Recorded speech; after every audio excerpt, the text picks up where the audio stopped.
One element added to a film after production is the music, provided by gifted composers like Jerry Goldsmith. This is where it all begins.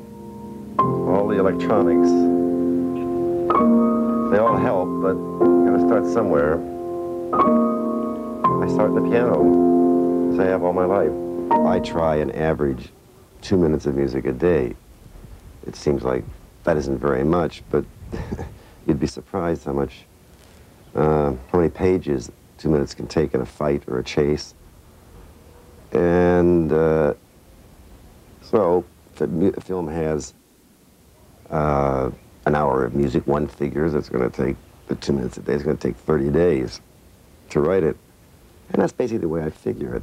And that it takes maybe a week to record the music. So you're talking roughly 5 to 6 weeks, because the period of gestation of getting the approach, the theme, and all that could take a week, 2 weeks. I mean, one never knows.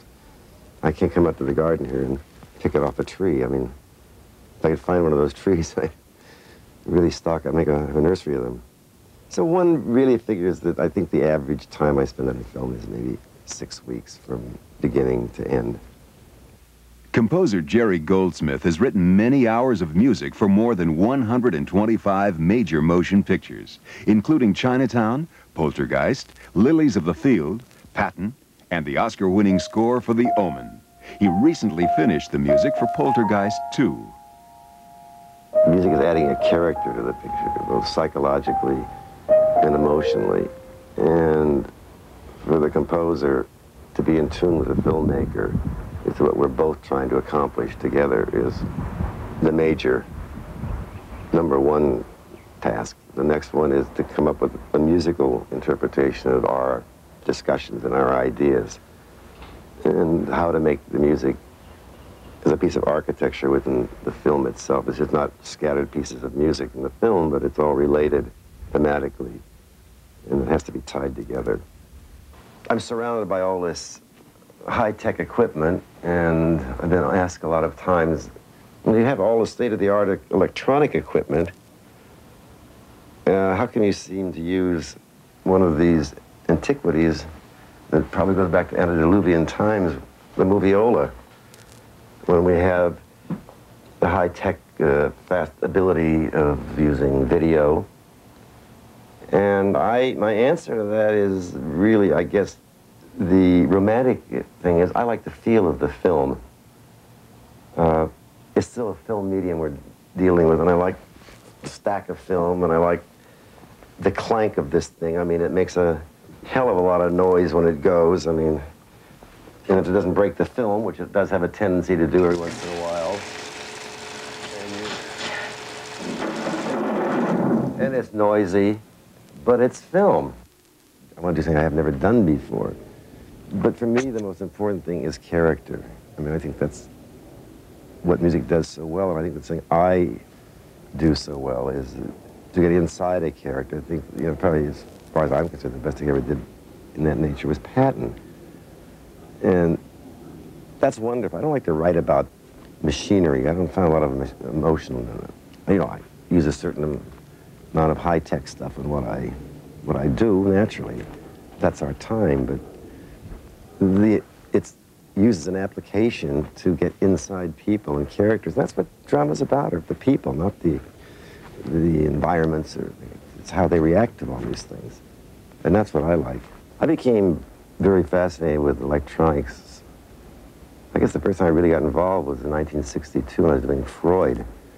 And John Huston wanted the dream sequences in there to be done all electronic. The electronics now are virtually a part of our, you know, our whole society now. They play such an important part, and in music, it's part of it now. I don't think that we can, you know, deny their existence. I don't want to.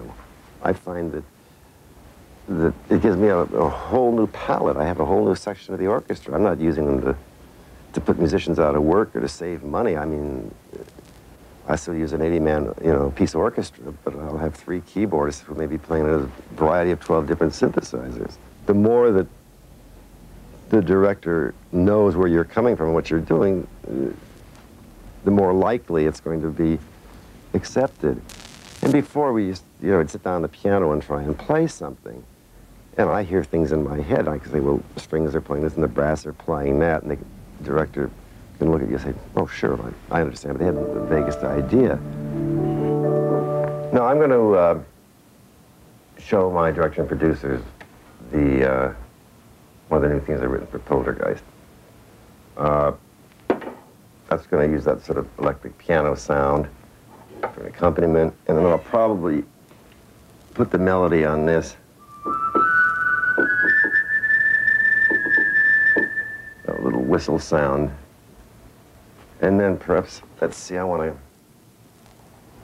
get a little string sound in here.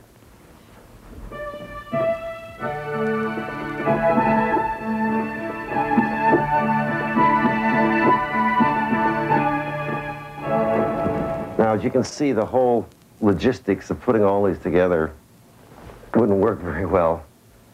And that's where the computers come in. Now, all I have to do is say, fellas, this is what I've just done. Now, hope you like it.